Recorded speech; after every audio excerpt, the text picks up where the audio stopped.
Assalamualaikum warahmatullahi wabarakatuh. Alhamdulillahirabbil alamin wa bihi nasta'inu ala umurid dunya waddin. Shalatu wassalamu ala asrofil anbiya wal mursalin sayyidina wa maulana Muhammadin wa ala alihi wa ashabihi ajma'in. Amma ba'd. Ma'asyiral muslimin, jamaah salat maghrib rahimakumullah. Marilah tidak henti-hentinya kita panjatkan puja dan puji syukur kehadirat Allah Subhanahu wa taala bahwasanya kita semua masih diberi nikmat Allah, nikmat umur panjang, nikmat sehat, lebih-lebih nikmat iman wal Islam, sehingga dengan kenikmatan itu bisa kita pergunakan untuk menjalankan sholat maghrib secara berjamaah dan sekaligus kita bisa hadir di majelis ilmu, majelis taklim pada kesempatan malam hari ini. Mudah-mudahan semua amal ibadah kita mendapatkan berkah ridha dari Allah Subhanahu wa taala. Amin. Allahumma amin. Shalawat serta salam kita sanjungkan kepada junjungan Nabi Allah, Nabi Agung Muhammad sallallahu alaihi wasallam. Biqauli Allahumma sholli ala sayyidina Muhammad wa ala ali sayyidina Muhammad. Mudah-mudahan kita semuanya benar-benar diakui sebagai umatnya yang akan mendapatkan syafaatnya besok di yaumul akhir. Amin. Allahumma amin.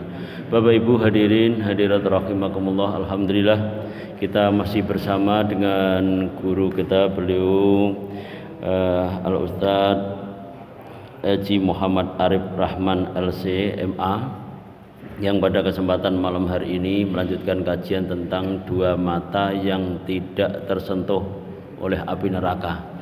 Untuk menyingkat waktu, mari kita buka kajian pada malam hari ini dengan bacaan umul kitab bi barakati Al-Fatihah. A'udzu billahi minasy syaithanir rajim. Bismillahirrahmanirrahim. Alhamdulillahi rabbil alamin. Ar-Rahmanir Rahim, Maliki yaumiddin. Iyyaka na'budu wa iyyaka nasta'in. Ihdinas siratal mustaqim. Siratal ladzina an'amta 'alaihim ghairil maghdubi 'alaihim waladdallin. Rabbi firli wa liwalidayya wa lil mu'minina amin. Assalamualaikum warahmatullahi wabarakatuh.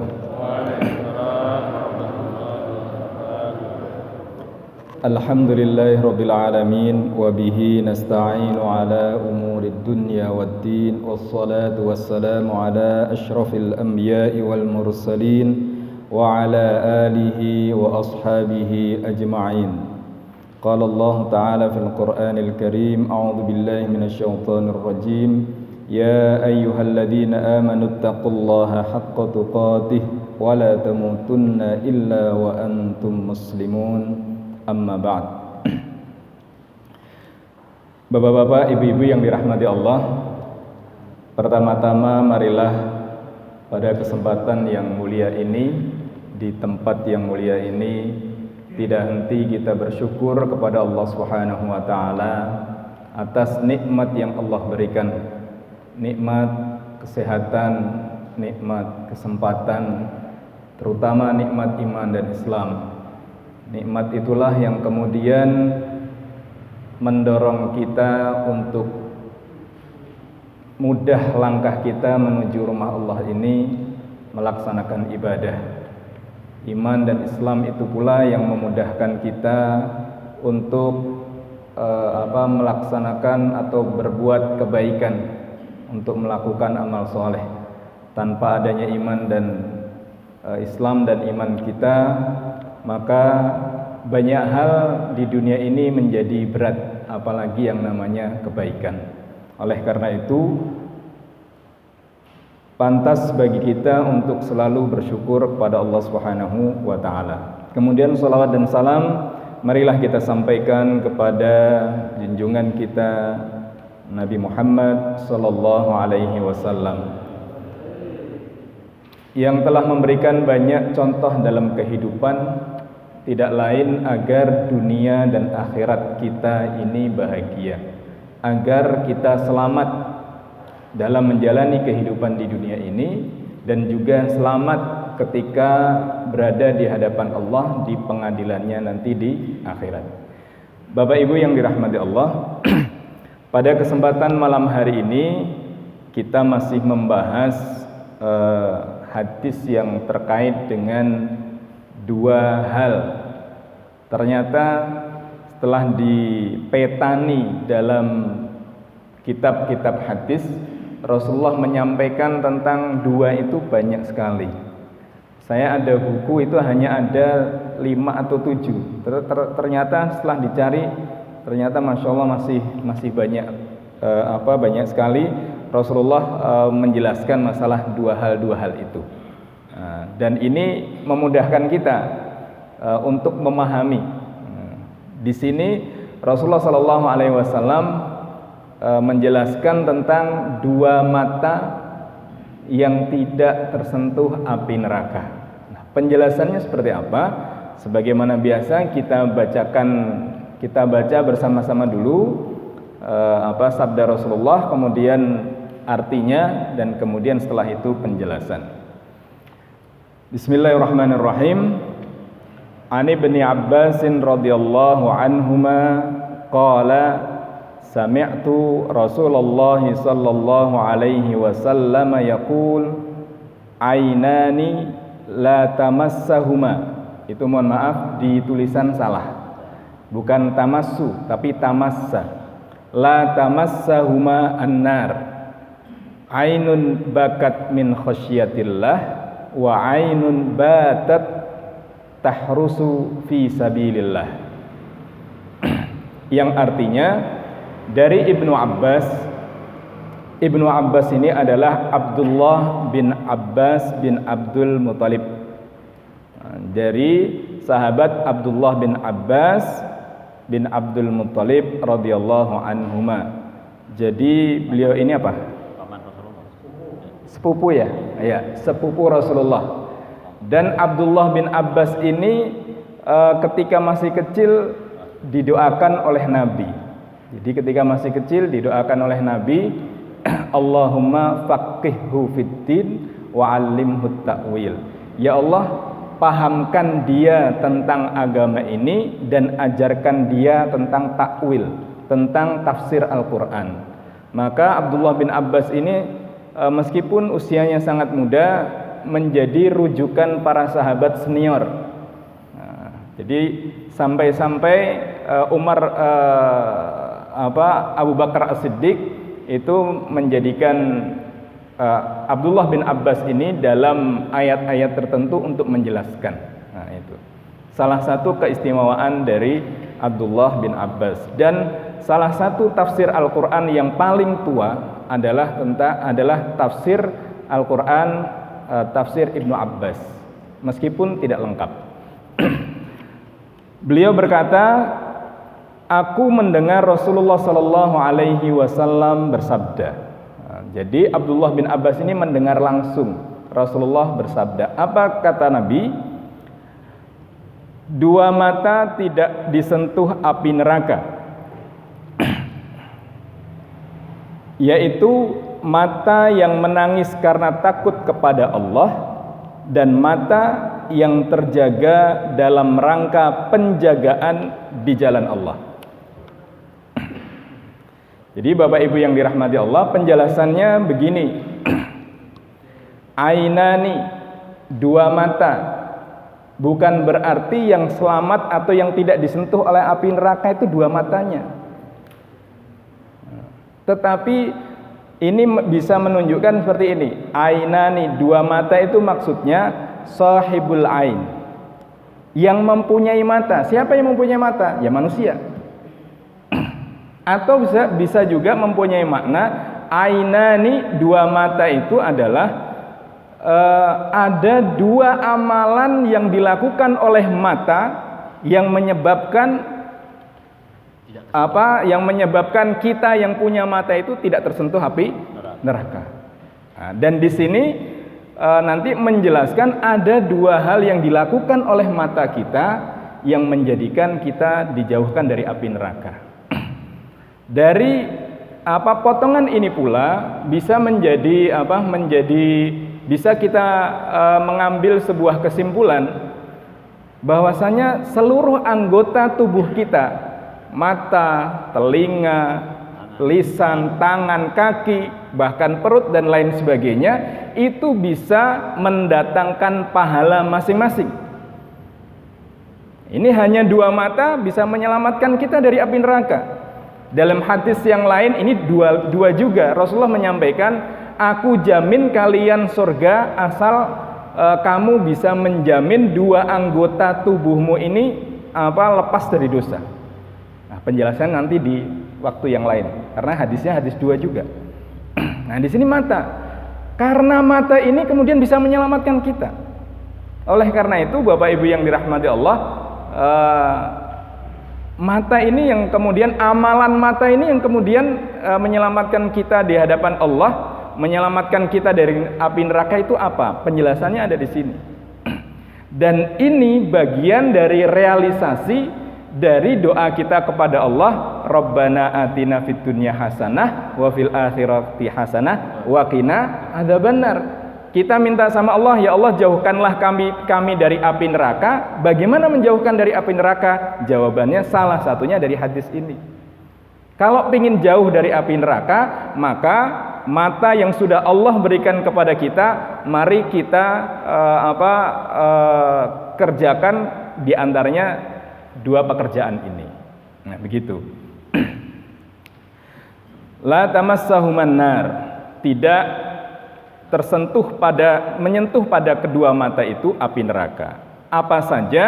Yang pertama, ainun bakat min khasyatillah. Mata yang menangis karena takut kepada Allah. Nah, tapi nanti jangan bertanya, Pak, loh kita kan punya 2 mata, kenapa di sini 1 mata gitu. Jadi namanya ainun itu mata itu mewakili 2 mata kita. Nah, seperti kalau kita ditanya kita tidak mengatakan 2 mata saya sakit. Nah, kita hanya mengatakan mata saya sakit, begitu. Mewakili keduanya. Ini yang pertama, ainun, 1 mata, 1 amalan mata kita, yaitu menangis karena takut kepada Allah. Bapak Ibu yang dirahmati Allah, menangis itu ternyata bukan suatu hal yang mudah. Dalam kondisi tertentu ternyata kita ini susah untuk menangis. Maka hati-hati kita kalau kemudian ternyata menangis saja susah. Karena sebenarnya menangis ini, air mata yang keluar dari kelopak mata kita itu sebagai ekspresi dari hati kita yang bergejolak di dalam diri kita. Nah, sekarang yang bergejolak dalam diri kita apa? Nah, kita terkena musibah, kemudian gejolaknya luar biasa, kita menangis. Nah, tetapi di sini Rasulullah menyampaikan tangisan karena takut kepada Allah. Pernahkah kemudian kita melakukan muhasabah sampai kemudian kita menitikkan air mata? Ada kadang-kadang kita ketika doa bersama-sama mudah, Pak, menitiskan air mata karena ustadz kita, kiai kita, guru kita yang kemudian memimpin doa mampu menghanyutkan perasaan kita. Tetapi pernahkah kita di saat kita hanya berdua dengan Allah Subhanahu wa taala di malam hari, tidak ada yang melihat, kemudian kita mampu untuk mencurahkan segala yang ada di dalam diri kita sampai kemudian mengeluarkan air mata? Banyak hal, banyak peristiwa yang terkait dengan masalah ini. Ada sahabat yang kemudian ketika pada waktu itu terjadi perang di Yarmuk, ketika sedang musim kemarau. Para Rasulullah menyampaikan kita akan berjihad, tetapi yang boleh keluar perang hanya mereka yang punya kendaraan dan punya bekal, karena tempatnya jauh, musim kemarau lagi. Nah, akhirnya yang punya bekal, yang punya keledai, yang punya onta, yang punya kuda siap-siap semua. Nah, orang-orang miskin di Madinah ini ngadu kepada Rasulullah. Rasulullah, terus kami gimana? Ayo kami minta ikut. Rasulullah hanya mengatakan kalau panjenengan ikut naik apa? Jalan nggak apa-apa katanya. Loh, kalau jalan tengah perjalanan nanti paling sudah nggak kuat pulang. Pokoknya kami ikut. Sampai menangis-nangis. Nah, itu di dalam Al-Qur'an itu Allah sebutkan. Sampai akhirnya kemudian Rasulullah menyampaikan ada amalan yang kemudian bisa mengganti jihad. Ya sholat malam, kemudian puasa dan seterusnya. Nah, kemudian menangis ini juga sebenarnya dianjurkan, Pak, di saat kita membaca Al-Quran.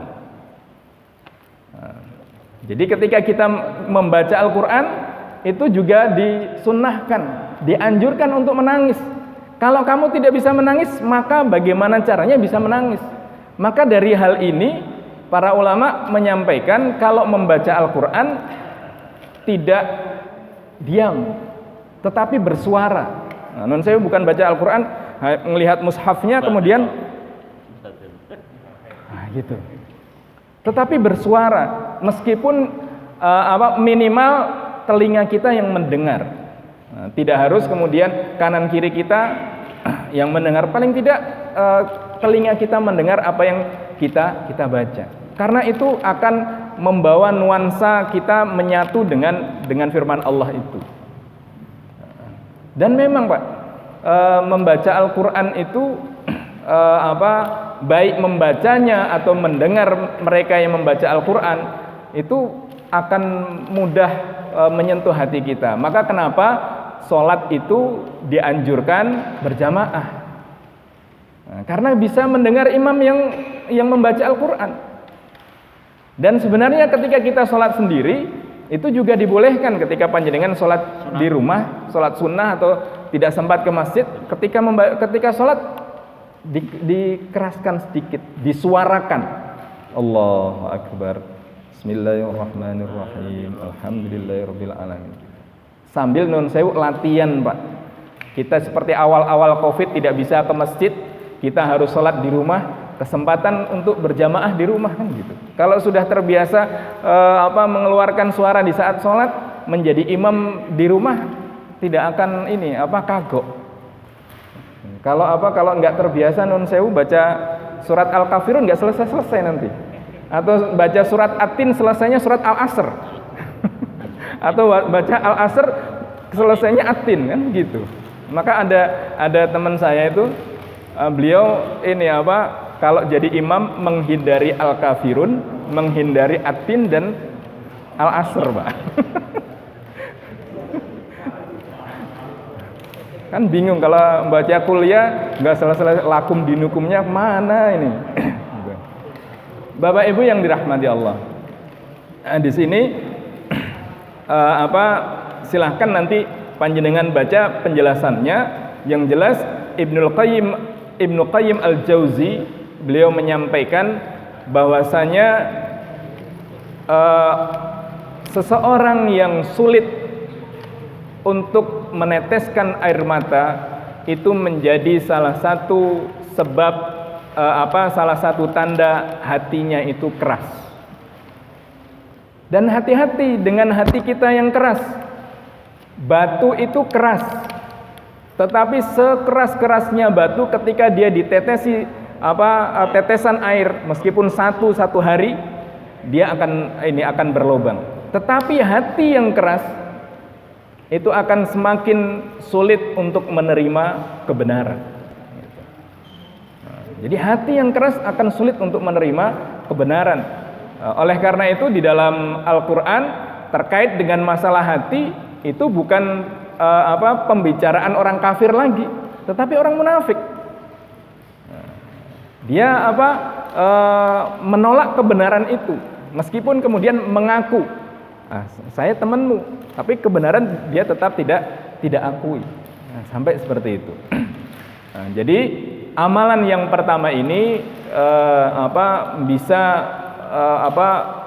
bentuknya banyak. Kita bertaubat kepada Allah, kemudian kita berdoa kepada Allah dengan menangis, atau kemudian kita merasa merendahkan diri kita di hadapan Allah, melakukan muhasabah. Seperti doanya Nabi Adam alaihissalam kan, Rabbana zalamna anfusana wa illam taghfir lana wa tarhamna lanakunanna minal khasirin. Jadi pengakuan kita merendahkan diri kita di hadapan Allah itu sebenarnya sebagai bentuk permohonan kita. Maka ada para sufi itu, ada sebagian mengatakan gini, aku malu minta kepada Allah karena sudah terlalu banyak yang diberikan Allah terhadap diriku. Maka ada yang mengatakan doa itu tidak harus permintaan. Non sewu, meskipun minta itu boleh, Pak, karena diperintahkan oleh Allah. Ud'uni astajib lakum. Mintalah kepadaku, aku akan berikan. Tetapi ada sebagian para sufi mengatakan malu aku minta sama Allah.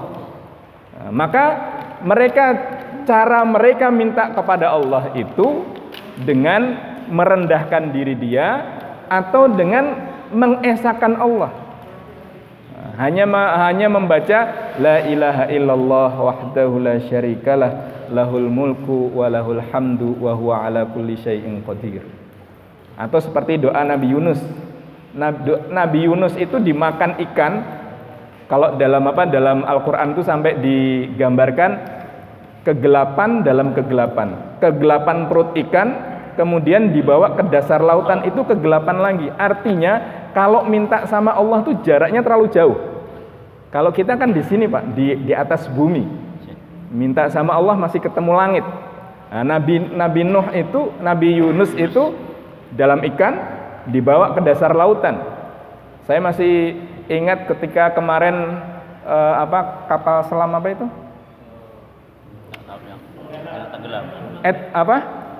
Yang tenggelam itu, Pak. Itu kan kenapa nggak bisa diangkat? Karena sudah di dasar laut paling dalam, tidak ada kapal yang bisa ke dalam lagi. Nah, itu diibaratkan Nabi Yunus seperti itu. Dalam kondisi seperti itu, kalau pikiran kita, pasti kita akan minta, ya Allah, keluarkan aku dari perut ikan ini, selamatkan diriku.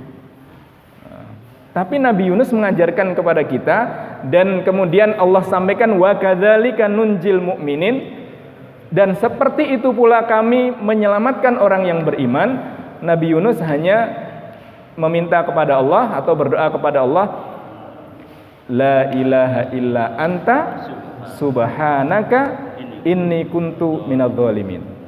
Tidak ada Tuhan kecuali Engkau ya Allah, maha suci Engkau ya Allah, sesungguhnya aku termasuk orang yang zalim. Jadi Bapak Ibu yang dirahmati Allah, pengakuan terhadap kelemahan diri, kemudian mengesahkan Allah, itu sebenarnya juga mengekspresikan permintaan kita sama Allah meskipun tidak terucap lewat mulut kita. Itu. Cuma kadang-kadang kalau kita minta tidak ngomong langsung itu nggak mantep, Pak. Ya Allah, saya ada masalah. Ya Allah, utang saya banyak. Ya Allah, anak saya mau kuliah. Ya Allah, anak saya mau ujian. Ya Allah, anak saya mau nikah, dan lain sebagainya. Minta sama Allah kita, dan itu boleh. Dan itu boleh. Nah, ini maka di saat kita mampu menangis kepada Allah, maka itu pertanda hati kita masih hidup, hati kita masih lembut. Di dalam keterangan yang ketiga itu, dalam hadis nanti yang akan kita bahas entah kapan, karena ini pembagian 7. Sab'atun yudhilluhumullahu fi dhillihi yauma la dhilla illa dhilluh. 7 golongan yang akan mendapatkan perlindungan Allah di saat tidak ada perlindungan yang lain. Salah satunya adalah rajulun, apa di sini? Rajulun dzakarallaha khalian fafadat ainah. Seseorang yang mengingat Allah atau berzikir kepada Allah khalian, sendiri, Pak. Fafadat ainahu, kemudian air matanya keluar atau menangis. Jadi kalau sendiri menangislah. Kalau bersama-sama ya sedikit aja nggak apa-apa, Pak. gitu. Nah, ternyata memang menangis itu juga sulit.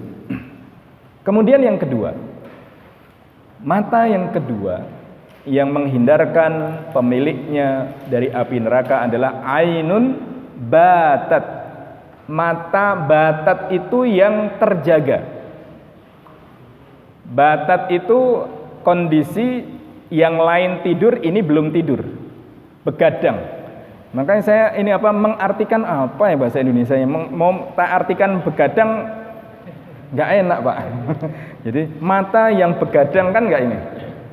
Jadi mata yang terjaga, tahrusu fi sabilillah. Hadis ini sebenarnya menjelaskan yang dimaksud dengan poin yang kedua ini adalah mereka yang berjihad di jalan Allah yang berada di perbatasan atau yang namanya ribat, patroli. Karena patroli itu taruhannya luar biasa, Pak. Di saat pasukan yang lain istirahat, dia masih berjaga dan jumlahnya sedikit, tapi tanggung jawabnya besar. Tetapi para ulama di sini nanti panjenengan bisa baca pada poin yang kelima itu, kemudian meluaskan maknanya. Kalau kemudian ini yang dimaksud adalah para mujahid, mereka yang berjihad di jalan Allah, nah, terus bagaimana kita? Kita tidak dalam kondisi perang. Kalau yang mungkin di Palestina, di Afghanistan atau di tempat yang lain, mereka yang patroli, itu ini masuk dalam kategori hadis ini. Nah, terus kita bagaimana? Nah, para ulama kemudian menjelaskan mata yang masih terjaga di malam hari untuk memikirkan kepentingan umat Islam, maka masuk dalam kategori ini.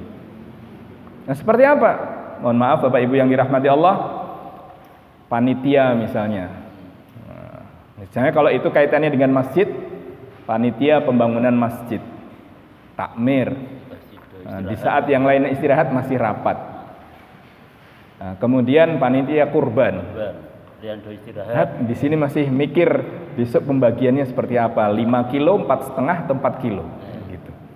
Nah, kemudian panitia sholat Idul Fitri, Idul Adha juga gitu Pak.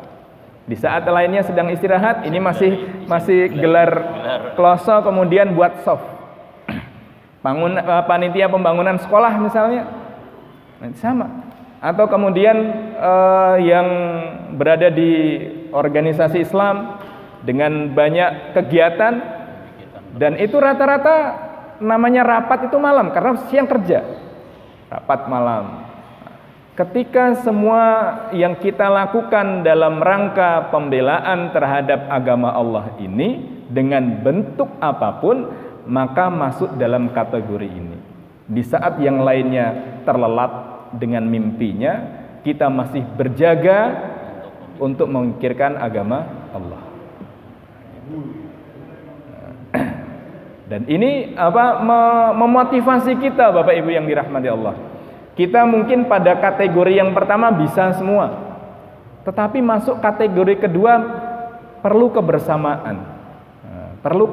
Kebersamaan. Ternyata apalagi kondisi sekarang itu lebih banyak kita memang untuk meniatkan diri kita menjaga agama Allah ini lebih kencang lagi. Sampai-sampai kalau ada salah satu sabda Rasulullah seperti ini. Man mata walam yaghzu walam yanwi bi ghazwin mata mitatan jahiliyah. Siapa yang mati meninggal belum pernah perang atau belum pernah niat untuk perang, mati dengan mati jahiliyah. Wah, kacau ini. Gawat Pak, kita niat perang, terus niatnya perang seperti apa? Mungkin para pendahulu kita, pahlawan kita, Masya Allah luar biasa. Nanti kita seperti apa perangnya? Ya perangnya kita dalam kondisi sekarang ini Masya Allah luar biasa Pak. Ada baru-baru ini ada yang kemudian di blow up luar biasa. Mohon maaf, orang nikah kemudian nggak mau punya anak. Itu beritanya kenceng Pak.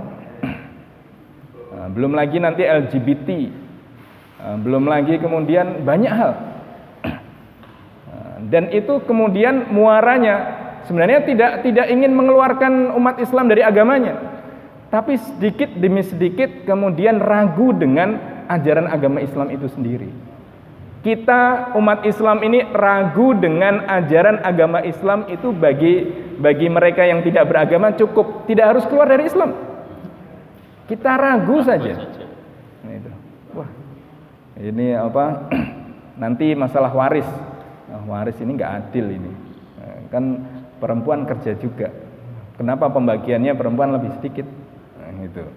Atau kemudian masalah-masalah yang lain. Nah, ini maka perlu bagi kita Bapak Ibu yang dirahmati Allah menjaga diri kita, qu anfusakum wa ahlikum. Nah, yang kemudian kita masih diberikan kesempatan oleh Allah, marilah kemudian kita niatkan kehidupan yang Allah berikan ini untuk membela agama Allah dengan kemampuan yang kita miliki masing-masing. Kemudian yang terakhir Imam Al-Munawi dalam kitabnya Faidul Qadir, beliau menyampaikan mata yang menangis dan mata yang berjaga itu disamakan kedudukannya karena dilakukan pada malam hari. Kalau nangis siang hari itu hampir jarang, Pak, karena kerja. Kecuali ibu bisa nangis siang hari bisa. Motong berambang nangis. Bisa. Tapi bapak-bapak nggak bisa. Nah, ini semuanya malam hari. Yang kedua kan itu juga dilakukan di malam hari. Yang menangis pertama menangis takut kepada Allah, melakukan muhasabah dan lain sebagainya. Yang kedua nangis mata yang berjaga karena takut terjadi sesuatu yang buruk terhadap agama Allah. Nah, semoga kita termasuk dari hamba-hamba Allah, umat Islam yang kemudian mempunyai kepedulian terhadap agama kita sehingga kita dimatikan oleh Allah dalam keadaan iman. Amin. Bapak Ibu yang kami hormati, saya rasa ini yang dapat kami sampaikan, masih ada waktu sedikit. Alhamdulillah, dari dua mata yang diselamatkan Allah dari api neraka yang kita ketahui dari materi atau intisari dari dua mata tersebut. Monggo dengan terjemahan sendiri yang kedua itu terjaga seperti Pak RT, sebagai masyarakat ini juga merupakan juga mata yang terjaga juga. Monggo ada pertanyaan di sini. Kaitannya dengan masalah tradisi ya. Kalau dalam masyarakat Jawa itu kan memang anak laki-laki itu dari kecil itu kan dikondisikan untuk jangan terlalu mudah menangis. Kalau kita laki-laki menangis malah disenangi wong tua, kita lanang kok nangisan. Sehingga konsep terhadap menangis itu sendiri bagi orang-orang Jawa itu kan sesuatu yang sebisa mungkin kemudian dihindari. Nah, terus dalam ungkapan-ungkapan Jawa itu menangis itu diwujudkan dengan sebetulnya itu bukan menangis dalam artian air mata bercucuran itu tidak, tapi misalnya ya saya akan mengatakan hatiku rasanya kerontok-rontok, nangis hatiku. Nah, kaitannya dengan masalah menangis meneteskan air mata, apakah sebetulnya makna yang sesungguhnya itu adalah pada kolbunya sebetulnya ada rasa takut yang sedemikian besar kepada Allah, kemudian tanpa harus meneteskan air mata, sebetulnya rasa takut itu tidak ada dalam diri. Saya kira itu. Dua pertanyaan. Yang pertama, memang di lingkungan kita kan seperti budaya kita seperti itu. Tapi sebenarnya tidak bertentangan, Pak. Di hadapan orang lain tidak menangis. Ya. Kalau dikaitkan dengan sabda Rasulullah yang saya sampaikan terakhir tadi, khalian, sendiri, Pak. Ketika sendiri kalau di hadapan orang lain harus tegar. Walaupun kondisi sama seperti mohon maaf, saya dengan istri itu Misalnya saya pergi atau seperti apa, ada anak-anak, nggak boleh nangis. Karena kalau menangis, anak akan sedih atau orang tua atau yang lain akan sedih. Maka jangan menangis di hadapan orang lain. Tapi begitu sampai rumah, wah mau nangis-nangis silahkan. Itu. Maka tadi saya rasa tidak bertentangan. Di hadapan orang lain tidak boleh menangis, menunjukkan ketegaran, apalagi laki-laki. Malah kemudian kalau nangis, yang lain akan nangis, Pak. Wah, makin gembar-gembor nanti, Pak. Tetapi nangis ketika sendiri mampu tidak itu, gitu. Jadi ketika sendiri, maka tadi berkali-kali saya sampaikan, ketika sendiri ini kita mampu membawa diri kita atau tidak.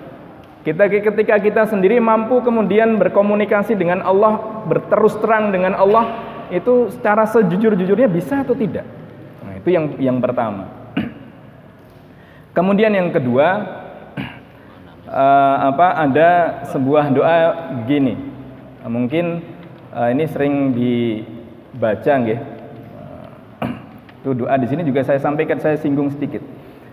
Allahumma inni a'udzubika min qalbin la yakhsha wa min nafsin la tashba wa min amalin la yurfa wa min du'ain la yustajabu laha.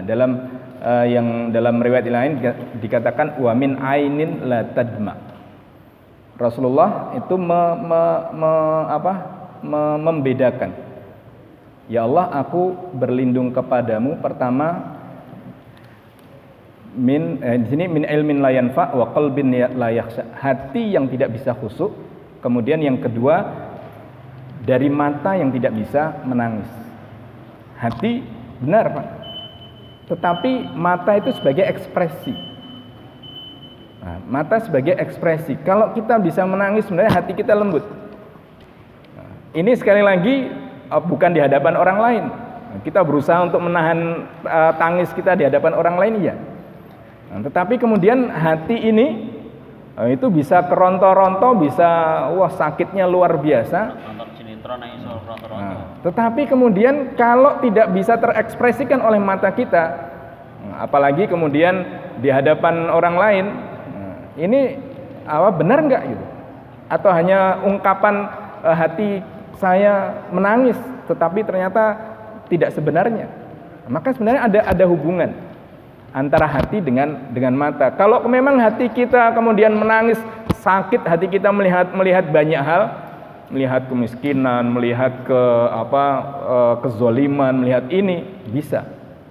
Nah, tetapi Rasulullah ini hanya ingin menyampaikan itu hukum secara umum, bahwasanya orang sedih itu ekspresinya menangis, tidak hanya hati.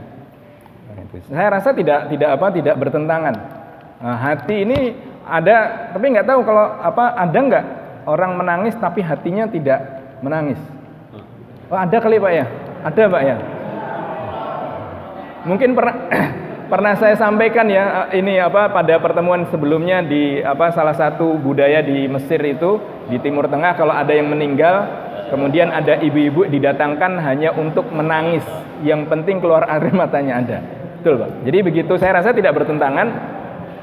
Makna substansinya seperti yang panjenengan sampaikan.